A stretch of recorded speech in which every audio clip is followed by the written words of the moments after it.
Salut tout le monde, j'espère que vous allez bien. Aujourd'hui on se retrouve dans une nouvelle vidéo et on se retrouve pour un nouveau reading vlog. Donc pour ce reading vlog, j'ai décidé de lire les livres que j'ai mis en pause. Donc j'ai 4 livres que j'ai mis en pause pour différentes raisons. J'aimerais donc lire Le Chuchoteur de Donato Carisi. C'est un thriller et il est flippant parce que c'est l'histoire d'un tueur en série. C'est un thriller et il est flippant parce que c'est l'histoire de fillettes qui ont disparu et on a retrouvé que leurs bras et donc leurs bras enterrés dans une clairière, bref. Un truc un peu sordide et donc on va suivre une enquête donc sur ce tueur en série et franchement c'est tordu. Ensuite j'aimerais lire Tout le bleu du ciel de Melissa d'Acosta. C'est l'histoire d'Émile qui a 26 ans. Il va être diagnostiqué comme ayant un Alzheimer précoce, pardon. Et on sait qu'il va mourir et donc c'est très triste. Et j'en suis à 200 pages. Et clairement, j'ai beaucoup aimé en fait, je me rappelle de tout ce qui se passe avant, mais c'est juste que j'étais pas dans un mood où je voulais lire ce genre de truc, je savais que ça allait me plomber. Et là, je me dis que c'est le moment, donc autant en profiter pour le sortir. Ensuite, j'aimerais lire la fin de Lady Helen, donc le club des mauvais jours. Il me reste environ 200 pages et en plus j'aimais bien ma lecture. Même si avec du recul, franchement, c'était un petit peu long pour rentrer dedans. L'histoire met beaucoup de temps à se mettre en place. Mais en soi, c'était pas nul. Mais bon, j'aimerais bien le terminer pour savoir un petit peu ce qui va se passer. Donc on verra bien. Et pour finir, j'aimerais lire Betty de Tiffany McDaniels. Alors, c'est le seul livre où j'hésite vraiment à l'abandonner ou pas. Sachant que si vous avez vu ma vidéo, mes habitudes de lecture, je n'abandonne jamais mes livres. Mais lui, je me suis vraiment sentie arnaquée, non pas au niveau du prix que j'ai mis dedans parce que j'ai payé 13 € donc ça va. Mais on m'a dit que ça allait être incroyable, que ça allait être trop bien et tout, et on m'a pas donné les trigger warnings. Bon, quand tu lis la 4e de couverture, tu sais que ça va pas être la joie. Donc ça parle de Betty qui est la fille d'un Indien d'Amérique et la fille d'une américaine... d'une américaine quoi. Et ça se passe dans les années 1900, donc dans le milieu des années 1900. Ça se passe dans l'Ohio et à cette époque-là, c'est pas la joie, il y a énormément de racisme. On est sur une famille qui est pauvre, on est sur une fratrie de 8 enfants, nés d'une mère blanche et d'un père cherokee. Donc on va vivre énormément de racisme, il y a énormément de problématiques qui sont abordées dans ce livre.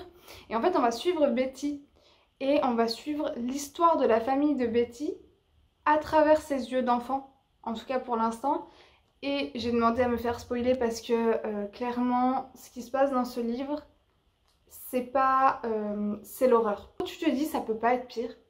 Ce livre arrive à faire pire et moi je me sens un petit peu arnaquée parce que on ne m'a pas dit les trigger warnings. Pourtant je suis pas spécialement trigger warning à fond. On m'a spoilé une chose et je remercie la personne de me l'avoir spoilé parce que moi si j'avais su ça je n'aurais pas acheté ce livre. Voilà, donc je vais vous donner les trigger warnings.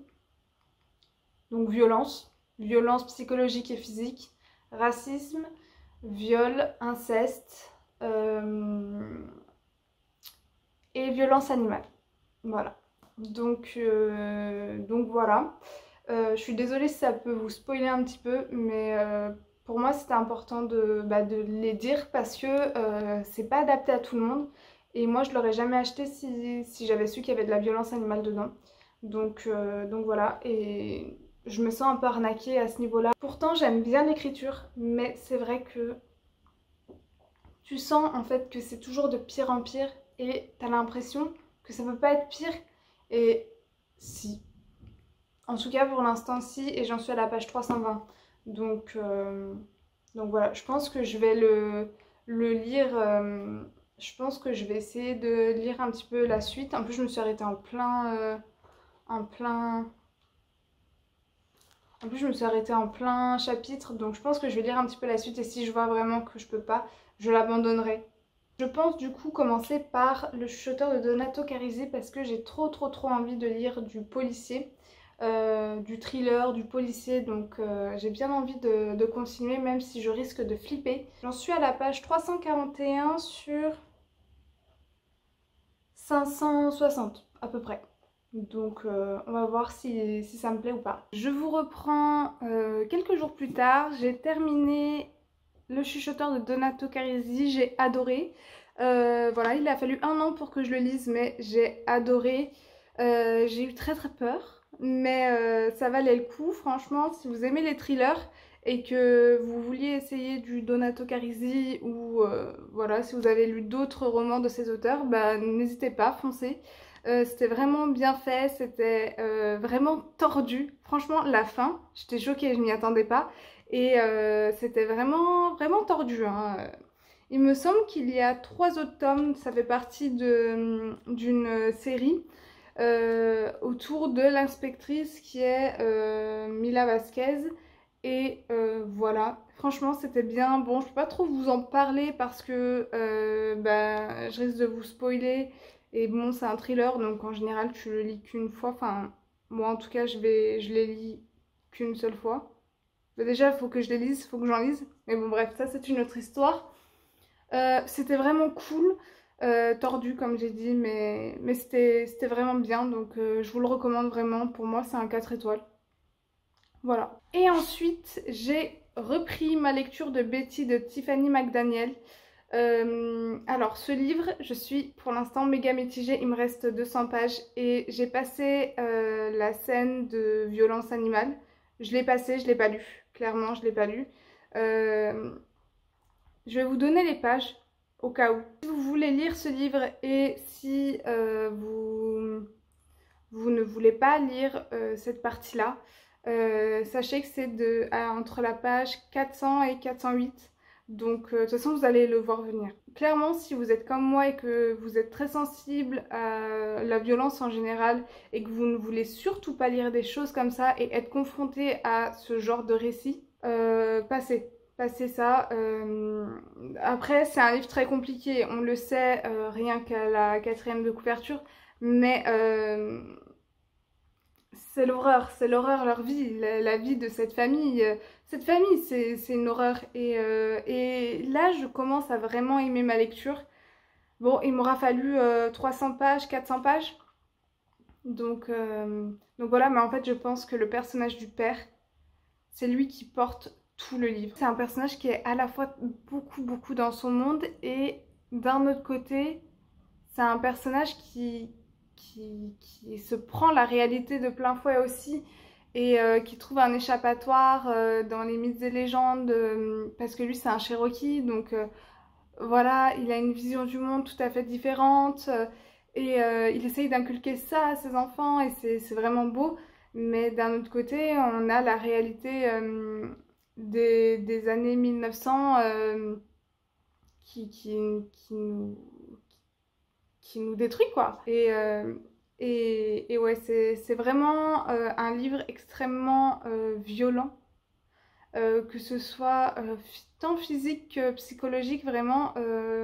C'est un livre extrêmement violent qui montre la violence de notre société, des gens, ouais, plein de trucs comme ça. Et franchement, il faut vraiment être accroché. Moi, j'ai hâte de le terminer parce qu'il y a des choses qui se passent dedans, c'est tordu, c'est un peu tordu dans le sens où l'être humain est tordu et, euh, et ouais, et pas facile, vraiment pas facile, mais j'aime bien. Je pense pas que ça sera un 4 étoiles parce que pour moi, il y a toujours le problème des trigger warnings. Et par contre, je comprends pourquoi ce livre a été des coups de cœur, a été un coup de cœur pour énormément de personnes parce que quand tu sais dans quoi tu t'embarques, et je pense que ça aurait pu être un coup de cœur, enfin, en tout cas, je pense que j'aurais pu mieux aimer ma lecture. Enfin, vous voyez. Mais en tout cas, je comprends pourquoi ça a été un coup de cœur pour énormément de personnes. Moi, je vous le recommande. Je vous reprends, j'ai quasiment terminé Lady Helen. Je peux déjà vous dire que j'ai pas kiffé. Franchement, je pensais continuer quand je l'avais commencé avant de le mettre en pause parce que je trouvais que c'était pas mal Voilà, c'était pas mal, j'aimais bien les personnages, on se retrouve dans le Londres des années 1800, mais c'est vrai que c'est long. Et là, je trouve que c'est vraiment trop long, le fait de le reprendre. Je vais le terminer, mais je pense pas lire la suite et je le mettrai en boîte à livres, donc voilà. Mais je peux déjà vous mettre ma note, donc 3 étoiles pour moi. Ouais, pas fou. Et juste avant, j'ai terminé donc Betty. J'ai pas grand chose à vous dire de plus. Pour moi, c'est un 3 étoiles. Le personnage de Betty et de son père porte le livre. Vraiment, voilà, je vais le revendre sur Vinted.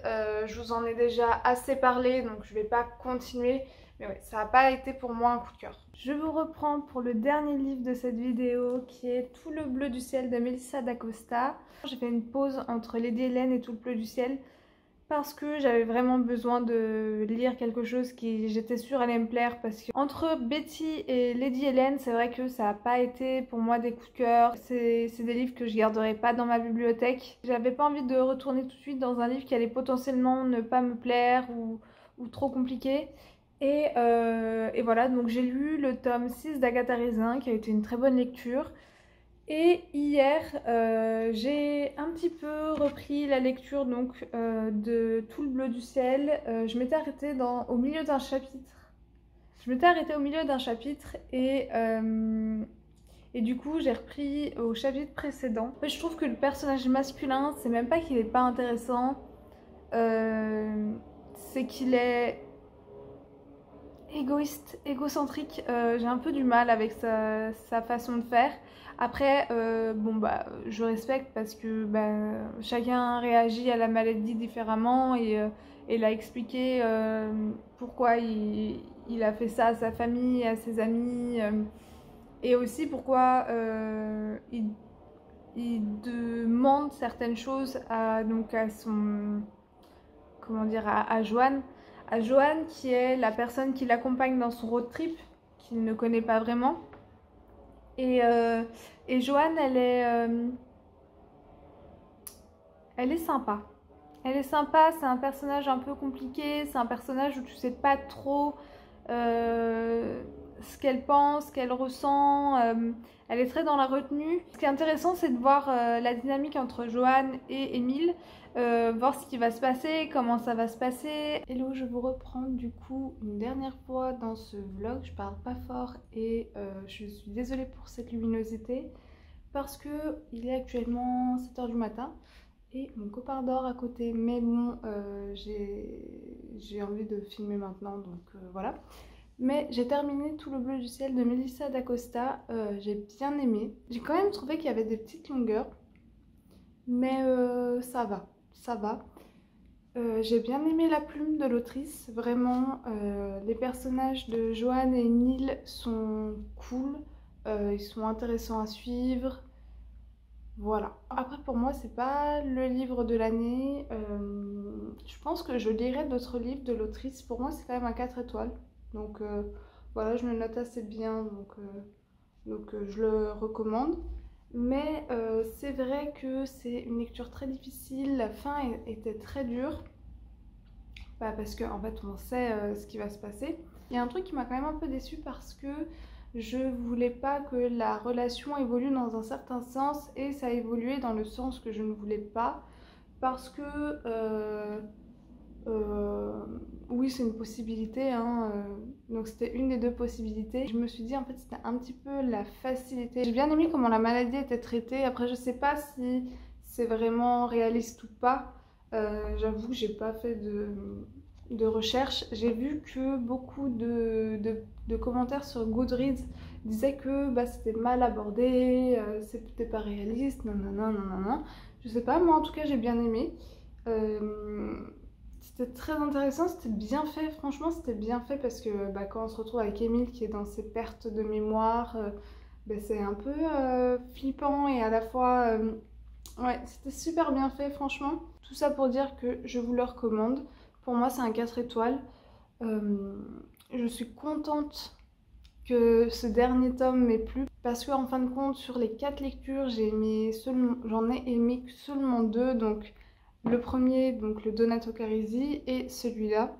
Et c'est vrai que j'ai mis beaucoup de temps à le lire, je pensais les enchaîner les uns après les autres, mais en fait d'avoir enchaîné Lady Hélène et Betty, ça m'a cassé. Je me suis dit je vais lire autre chose entre temps parce qu'en fait ça me déprimait de lire des livres que j'avais mis en pause et en plus que j'appréciais pas en les reprenant. Donc, euh, donc voilà, donc celui-là j'ai mis du temps mais je regrette pas de l'avoir lu. Et pour le coup j'ai beaucoup aimé la plume de l'autrice donc je pense que rien que pour ça je vais essayer d'autres livres d'elle. Cette vidéo est maintenant terminée, j'espère qu'elle vous aura plu. N'hésitez pas à la liker, à commenter et si vous ne savez pas trop quoi commenter, vous pouvez commenter l'emoji petite pile de livres et, et à vous abonner. Et on se dit à la prochaine!